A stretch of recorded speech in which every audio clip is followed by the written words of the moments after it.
Good morning, everyone. Hope everybody's still refreshed. I know we got a long day to get through, but yeah. My name is Jordan Johnson. I will be a senior this year at the University of Alabama in Huntsville. I worked along my advisor Yaje Yuan, and this is what we've been doing for the past 8 weeks. So we're talking about like fast radio bursts from galactic magnetar. First, let's just dive right into it and talk about like what is a fast radio burst. But before that, let's give you a brief overview, like seeing like these are the points I'm going to be hitting in this talk for today. But yeah, fast radio bursts. So what are fast radio bursts exactly? So these are these bright emissions that happen in millisecond durations within the radio end of the spectrum. The overall reason about like where these sources come from is generally unknown. We don't know where these come from. We just know that we have all these data from fast radio bursts coming from out in space. And we detect these through these like two instruments that we use. One being CHIME, it's the Canadian hydrogen intensity mapping experiment they have there. And there's the Parkes telescope out in Australia. That's the observatory over there that we use to detect these fast radio bursts. Yes.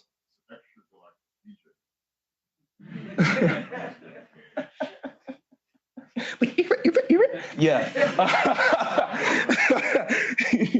Yeah.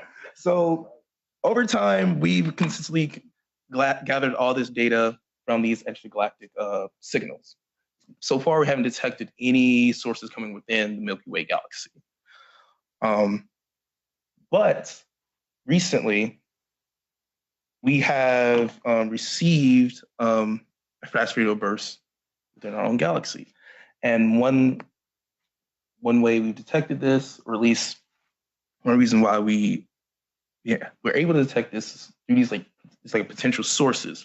And so back in 2007, this is the first known fast radio burst to pop up, but we still didn't know like where they come from. So we radio astronomers have tried to find out a way to figure out where these come from. One potential source would be neutron stars, and the neutron stars, given their essential like the process of their creation with the collapse of this collapse of this like gigantic star, forcing all the particles to collapse in to come together to produce these neutrons, giving it the hence neutron star. The overall magnitude is an energy output, and the time scale that these neutrons like release energy has been consistent with the readings and the data we've gathered from fast radio bursts. So that's part of the reason why we think neutron stars are like one of our potential sources. And this object that we received this fast radio burst within our own galaxy is a neutron star. Specifically, it's a galactic magnetar. And so what a galactic magnetar is just this neutron star with a huge, strong magnetic field.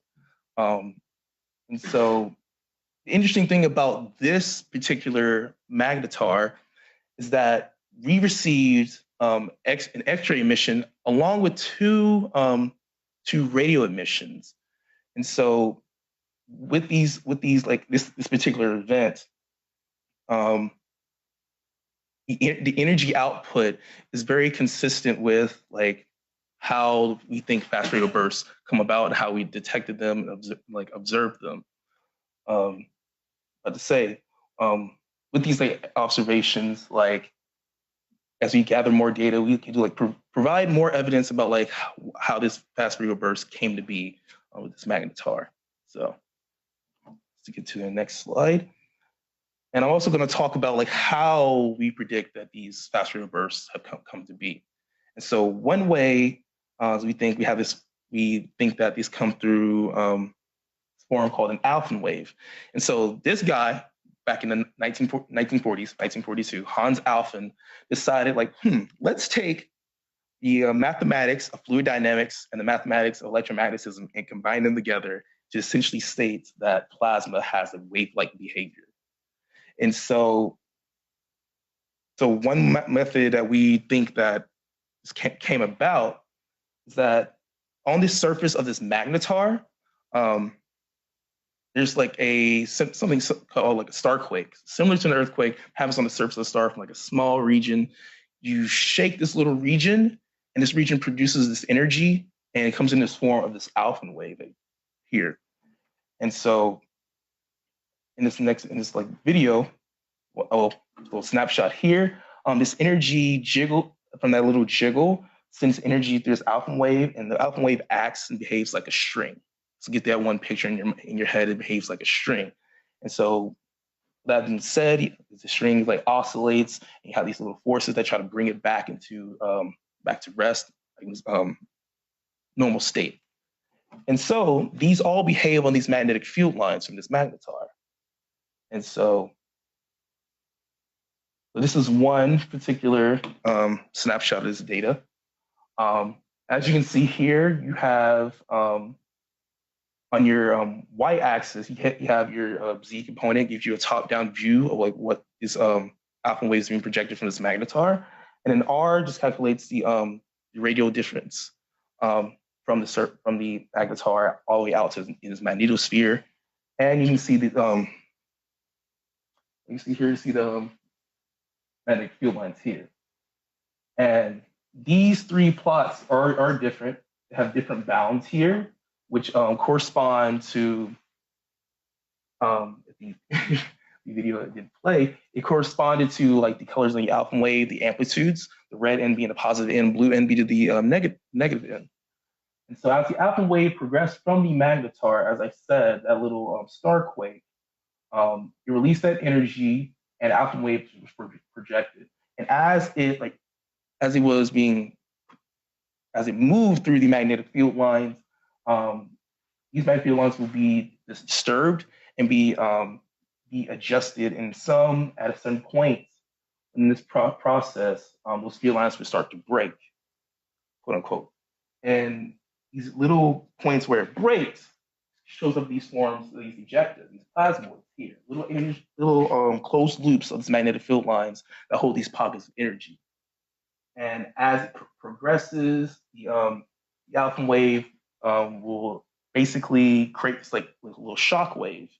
And we think through this process, the little shock wave can give us the reason why these fast Fourier bursts occur. Yeah, this is from -10 to 10, -20 to 20, -40 to 40.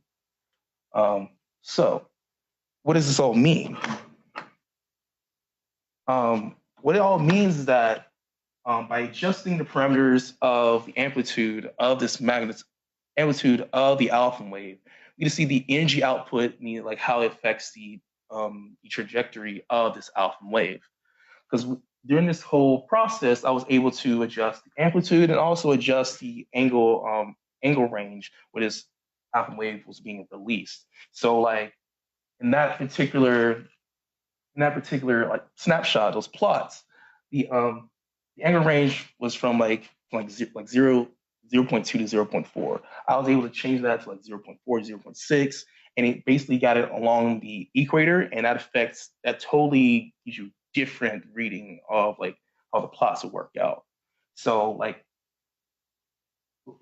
in actuality, depending on where you release it, depends on like how much energy you need for those plasmoids to take effect and create those like little shock waves.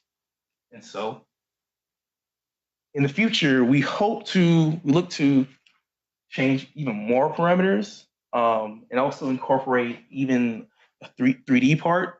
As you saw, use just in a 2D format, and along with 3D simulations, there's more parameters to dive into. It can get a little complicated.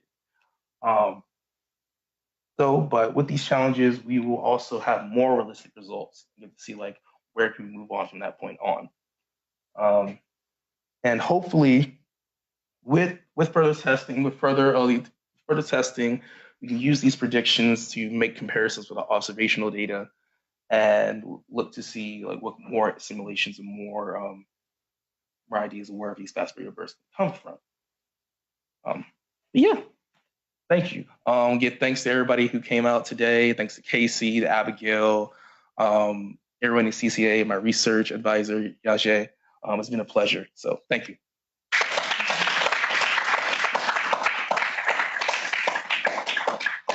So, any questions? Yes? Okay. So where do I start? Okay, so magnetars are the neutron stars that rapidly rotate, right? Yeah. Okay. So one question that I have is like, do they have polar jets? Is it possible that this energy is coming from like the poles, and also like when you think of this, so this is like a really high energy event, and we're seeing it as in radio waves, you could say, because it's just really far away. And is this? Would you say like this is like similar to how like the sun has like corona ejecta and all of that, like similar things, but just different places or locations? And I also want to know, do you believe this theory? Do you think that there's like another source for this? Because I mean, this is really, to me, it's a mystery. I feel like we don't really know. For the first part of your question, I am not too sure. But our simulation is mostly focused on just releasing it from these different angle ranges. As far as like being released from the polar ends, I'm not too sure. So I can get back to you on that. For your second part of your question, it is similar to how like corona mass ejections like take place. Yeah, all this like pertains to like our star, and other things pertain to like the neutron star. So everything is similar still. As far as if I believe in this, the other way to look at it and like try to detect these things, I'm open to new ideas. The great thing about the great thing about like science is that you have to be willing to be open to new ideas, to test out new things. So anything constant can always be changed by a new discovery like any day. So like, oh yeah, I still believe in this data that we took in and observed. But I'm also open to any new ways we can like corroborate our data, and make make people understand what fast radio bursts are and where they come from. So, yeah, thank you for the I question. have one more short question. They're becoming like increasingly like more observed, right? Like we are seeing more FRBs than Yes. before. So do you think that it's just because we're looking for them, or because the instruments are better, or why do you think we're seeing more than like, 7? I think it's because our instruments are more up to date. Like I said, with Chime was really relatively like recent that it's just been built. But like they take in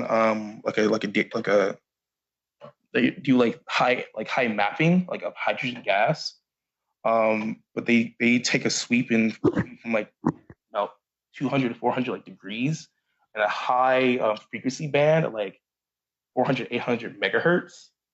And so like with all that, and looking at a particular sector of the universe, they were able to still like find all these like fast radio bursts. So like yeah, I believe that our instruments will allow us to bring in even more data from fast radio bursts now that we have the technology to do so.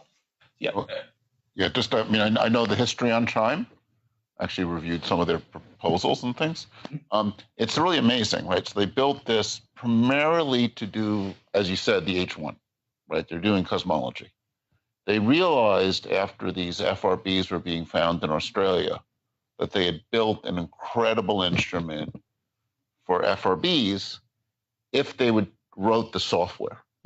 And the big challenge was, which is like an enormous amount of data. And like Kendrick Smith, who I know wrote key parts of the software, like went into like assembly language and like understood exactly how to make things run fast. And it was a real software optimization problem. And only by doing that the hard part wasn't the hardware engineering, though the hardware is impressive. It was the software engineering that once they did that, they're discovering these FRBs at an incredible rate. And there's a sister project, Hyrax, that's being built in South Africa. And that's been designed from the beginning to do FRBs. And so I think this is going to be an area where the data is getting better fast, and is just going to continue to accelerate.